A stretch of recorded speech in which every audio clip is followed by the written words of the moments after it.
Hello everyone, welcome to कक्षा classes. My name is Deepak Bansal and I am your science teacher from कक्षा classes. जैसे कि आपको पता है, हमारे इस प्यारे से कक्षा चैनल पर हमारी 10th क्लास की सीरीज चली हुई है, जिसमें हम अपनी पूरी कोशिश कर रहे हैं कि 10th क्लास की पूरी थ्योरी और पूरा सिलेबस हम इस चैनल पर करा दें। और जो बच्चे हमारे साथ शुरू से जुड़े हुए हैं उन्हें पता भी है, हमारा चैप्टर 1, 2, 3, 4 हो चुका है और चैप्टर 12 का भी आज लास्ट लेक्चर है। तो चलिए शुरू करते हैं। इस वीडियो में एक छोटा सा डिस्क्रिप्शन उन बच्चों के लिए जो कि आज नए आए हैं, कृपया करके इस वीडियो पे ना कूदें। अगर तुम्हें चैप्टर 12 ही पढ़ना है, करंट इलेक्ट्रिसिटी ही पढ़ना है, तो पहले पार्ट 1, 2, 3 एंड देन 4 पे आए। अगर तुम्हारे पूरा कोर्स ही पढ़ना है तो पहले 1, 2, 3, 4 एंड देन 12 पे कूदें। तो चलिए शुरू करते हैं। जिस बच्चे ने कल की क्लास देखी होगी, तो कल हमने पढ़ाया था रेजिस्टेंस। हमने पढ़ाया था रेजिस्टेंस दो तरीके के होते हैं, सीरीज और पैरेलल। सीरीज में करंट सेम रहता है, पैरेलल में पोटेंशियल सेम रहता है। हमने बताया था सीरीज में आर टोटल निकालने के लिए R1 plus R2 plus R3 करते हैं, जबकि पैरेलल में 1/RT equals to 1/R1 plus 1/R2 plus 1/R3 करते हैं। ठीक है, हमने कुछ ऐसी चीजें बताई थी। ठीक है, देखो आज हमारा क्या है, नेक्स्ट टॉपिक है हमारा heating effect of electric current. मतलब क्या है, जब कोई करंट किसी वायर में, देखो जैसे मान लो ये वायर है, मान लो मेरा हाथ, जैसे मान लो वायर है, इस वायर में से अगर करंट जा रहा है ना, तो अगर तुमने देखा हो कुछ घटिया वायर जो होते हैं नॉर्मली, उनको ना बहुत गर्म हो जाते हैं ना, तो वही पढ़ेंगे कि हीटिंग इफेक्ट ऑफ, मतलब वो गर्म क्यों होते हैं। ठीक है, बाकी तुम्हें पता है, मैंने बताया था जब भी कोई करंट जा रहा होता है तो किसी भी वायर में नेचुरल रेजिस्टेंस पाया जाता है। जिस वायर में ज्यादा रेजिस्टेंस पाया जाता है उसमें ज्यादा हीट प्रोड्यूस होती है, वही हीटिंग इफेक्ट होता है। ये मैंने बता रखा है। जैसे मान लो ये हाथ है, मान लो इस पे कोई जा रहा है, तो अगर मैं यूं जा रहा हूं, अगर यहाँ पे ज्यादा रेजिस्टेंस है, ज्यादा ब्रेकर है, तो यूं घिसड़ेगा, मतलब फ्रिक्शन होगा। फ्रिक्शन होने के कारण हीट पैदा होगी। तो मैं ये कह सकता हूँ, जितना ज्यादा किसी भी वायर में रेजिस्टेंस ज्यादा होगा, उतना उसमें करंट तो कम होगा ही होगा, लेकिन उतनी ही ज्यादा उसमें हीटिंग होगी। भाई ज्यादा फ्रिक्शन होगा ना, आया समझ। दूसरी बात ये तो आ गया कि भाई जितना ज्यादा करंट जाएगा, जितना ज्यादा रेजिस्टेंस होगा, उतना करंट कम होगा, उतनी ज्यादा हीटिंग होगी। तो देखो भाई, अगला ये देखो, if electric circuit is purely resistive. मान लो कोई सर्किट है वो प्योरली रेजिस्टिव है, मतलब उसमें रेजिस्टेंस भर भर के है, भर भर के। ठीक है भाई, देखो the source of energy continuously get dissipated in the form of heat, this is known as electric heat, electric effect of electric current. देखो क्या कह रहा है कि अगर मान लो कोई सर्किट जो है ना वो प्योरली रेजिस्टिव है, मतलब कि रेजिस्टेंस भर भर के उसमें, तो भैया सीधी सी बात है, रेजिस्टेंस ज्यादा है, करंट जाएगा तो ज्यादा फ्रिक्शन होगा, ज्यादा फ्रिक्शन होगा तो ज्यादा हीट आएगी बाहर। ठीक है भाई, और इसको हम क्या कह रहे हैं, heating effect of electric current. कोई दिक्कत। देखो इसके कुछ फॉर्मूले, जैसे देखो हीट क्या है, हीट एक तरीके की एनर्जी है ना। तो देखो भाई, कल मैंने तुम्हें एक फॉर्मूला बताया था, P इक्वल्स टू W/T।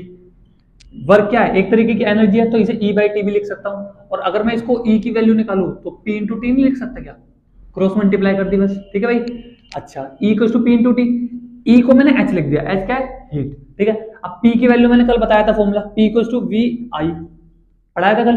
तो V देखो, P देखो दोबारा से, H इक्वल्स टू क्या हो गया, PT, P का फॉर्मूला VI और T, एक फॉर्मूला ये हो गया। कल मैंने तुम्हें बताया था V मतलब पहले बताया था ओम्स लॉ में V इक्वल्स टू IR होता था।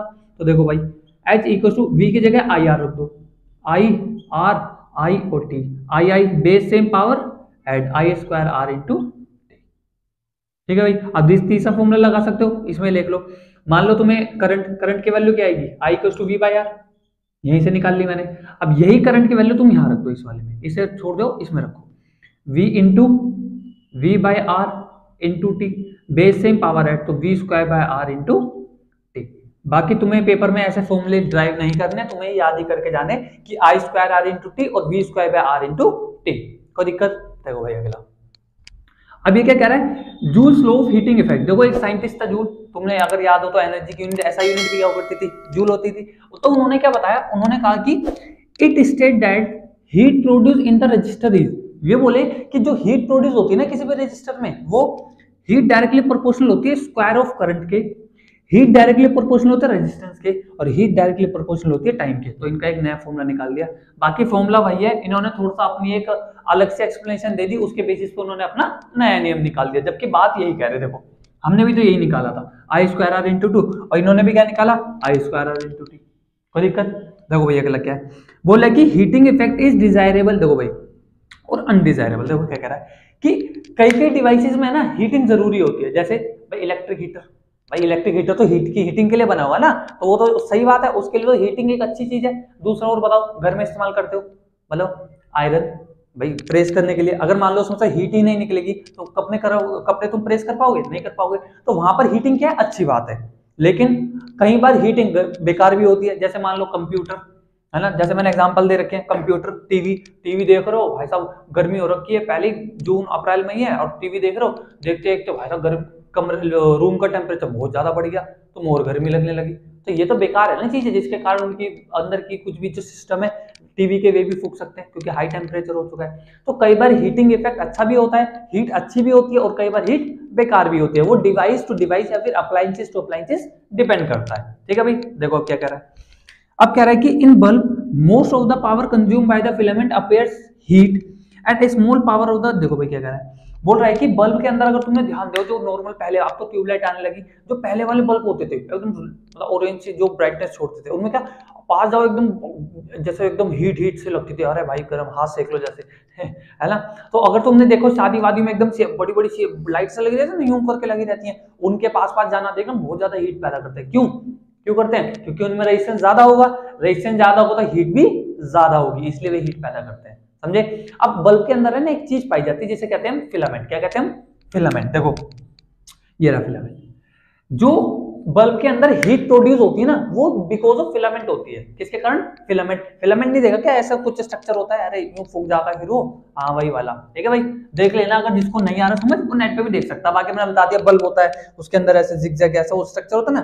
ठीक है भाई, देखो अगला। अब बोल रहा है फिलामेंट क्या होता है, देखो made up of the tungsten. जो फिलामेंट होता है ना वो जनरली टंगिस्टन का बना होता है। अब टंगिस्टन क्या होता है? टंगिस्टन एक मेटल है। क्या है? एक मेटल है, एक एलिमेंट है जो पीरियोडिक टेबल में पाया जाता है। उसका जो जनरली जो बल्ब होता है ना, बल्ब के अंदर फिलामेंट पाया जाता है, वो फिलामेंट किसका बना होता है? टंगिस्टन का बना होता है। किसका? टंगिस्टन का। अगला पॉइंट देखो भाई, जो अब ये क्वेश्चन आ सकता है कि भाई टंगिस्टन का ही बना हुआ है फिलामेंट, भाई और कोई तो भैया पीरियोडिक टेबल में तो 118 एलिमेंट है, सिर्फ टंगिस्टन ही क्यों चुना हमने बल्ब का फिलामेंट बनाने के लिए? तो देखो इसके दो रीजन है। पहला, it does not oxidize at the high temperature, मतलब अगर हाई टेम्परेचर भी हो जाए ना तब भी इसे कुछ फर्क नहीं पड़ता, ये जैसा का है वैसा ही रहता है।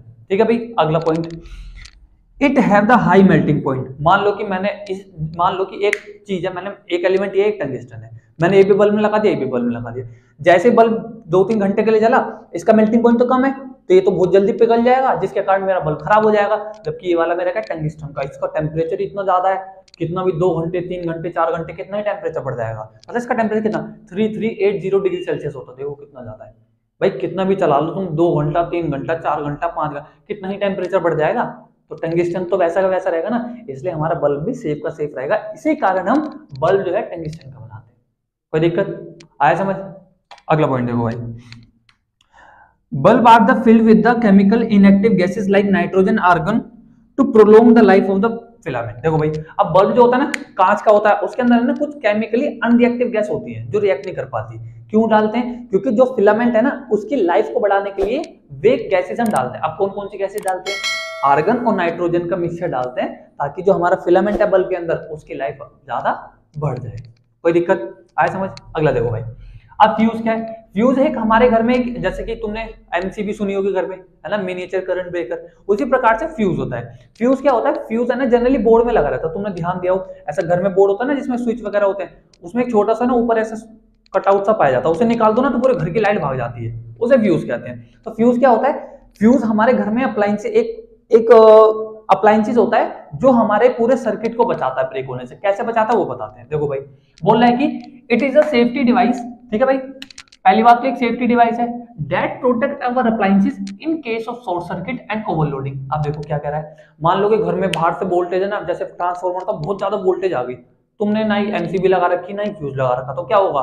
एकदम बाहर से जैसी आई वैसे ही तेरे तुम्हारे घर के अंदर चली जाएगी, और जैसे तुम्हारे घर के अंदर गई तो जो जो टीवी है फ्रिज जो भी चल रहा होगा सबको फूंक देगी, है ना। तो इसलिए हम जनरली फ्यूज लगाते हैं। क्यों? क्योंकि मान लो कि फ्यूज है, फ्यूज जैसे मान लो कि तुम्हारा जैसे मान लो फ्रिज है ना, फ्रिज मान लो 10 वोल्ट पे चलता है, मान लो 10 वोल्ट पे चलता है, हाँ ठीक है, मान लो 10 वोल्ट पे चलता है, या फिर यूं मान लो कि मान लो 5 एम्पियर पे चलता है। ठीक है भाई, फ्रिज। अब मान लो बाहर से आगे 6 एम्पियर करंट, तो ये तो 5 एम्पियर में ना इसकी मैक्सिमम कैपेसिटी, ये तो फूक जाएगा। तो इसलिए जनरली हम क्या लगाते हैं? फ्यूज लगाते हैं। क्या लगाते हैं? फ्यूज। तो फ्यूज की कैपेसिटी होती है लगभग जो सा हमारा अप्लायंसेस होता है ना उससे थोड़ी सी ज्यादा होती है। मान लो हमारे अप्लायंसेस की कैपेसिटी है 10 वोल्ट 5 एम्पेयर करंट, तो 5 एम्पेयर करंट है तो 5 से 5.1 होगी या 2 होगी, थोड़ी सी ज्यादा होगी लेकिन इतनी ज्यादा नहीं होगी, ठीक है, थोड़ी सी 5.1 या 5.2, ठीक है भाई।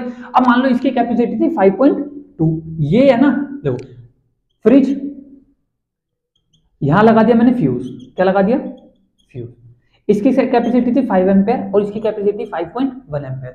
हम है ना फ्यूज हमेशा सीरीज में लगाते हैं, बताया था ना क्यों, क्योंकि सीरीज में करंट सेम रहता है, जो इसके करंट अंदर जाएगा करंट वही सेम करंट इसके अंदर आएगा। ये मैं तुम्हें बता चुका हूं, जिस बच्चे को समझ नहीं आ रहा वो पिछला लेक्चर देख के। देखो भाई, अब मान लो कि यहां से करंट आ गया 6 एम्पेयर, तो इसकी कैपेसिटी कितनी थी 5 एम्पेयर की, अगर फ्यूज नहीं होता तो 6 एम्पेयर जाता और इसको तबाह कर देता, सिंपल सी बात है। लेकिन हमने क्या लगा दिया, फ्यूज।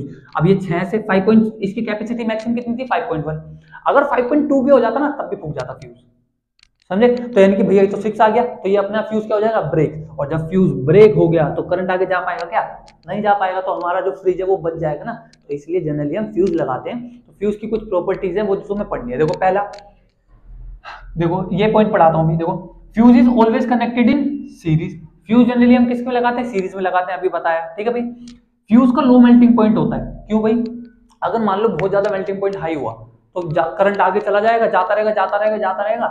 देखो जैसे मान लो, बता दो, देखो मान लो इसने बोला कि इसका क्या है, लो मेल्टिंग पॉइंट है, लो। अब मान लो कि करंट आ रहा है बहुत ज्यादा, बहुत तगड़ा, है ना। अब मान लो इसकी लो ना होता या हाई होता, मान लो हाई होता, तो ये क्या करता, मुझे तो कुछ फर्क ही नहीं पड़ेगा, जाने दो करंट जितना जा रहा है, मेरी तो हाई कैपेसिटी है ना, तो करंट आगे ज्यादा चला जाता, जिसके कारण मेरा फ्यूज जो फ्रिज था ये फूक जाता, है ना। इसलिए इसका लो मेल्टिंग पॉइंट बनाता है, मतलब लो मेल्टिंग पॉइंट का बनाया जाता है, ताकि जैसे करंट आए रेजिस्टेंस होगा, हीट पैदा होगी। अब हीट पैदा होते ही ये जो फ्यूज, अगर ज्यादा करंट गया तो ये फ्यूज यहाँ पर फूक जाएगा, इसलिए हम इसका मेल्टिंग पॉइंट जो होता है वो लो होता है, ठीक है भाई। अगला, current capacity of the fuse is slightly higher than the appliances, अभी बताया था, अगर हमारा अप्लायंसेस 5 एम्पेयर का है तो जो हमारा फ्यूज होगा वो 5.1 या 5.2 का ही बनाया जाएगा, कोई दिक्कत। अगला लास्ट पॉइंट कि फ्यूज किसका बना होता है, या तो प्योर टिन का या फिर अलॉय मिक्सचर, किसका, टिन का या कॉपर का, ठीक है भाई। जो फ्यूज बनाया जाता है वो तो हमारे क्या, वो हमारा या तो प्योर टिन का बनाया जाए या फिर अलॉय मिक्सचर बनाया जाए, किसका, टिन का या कॉपर का।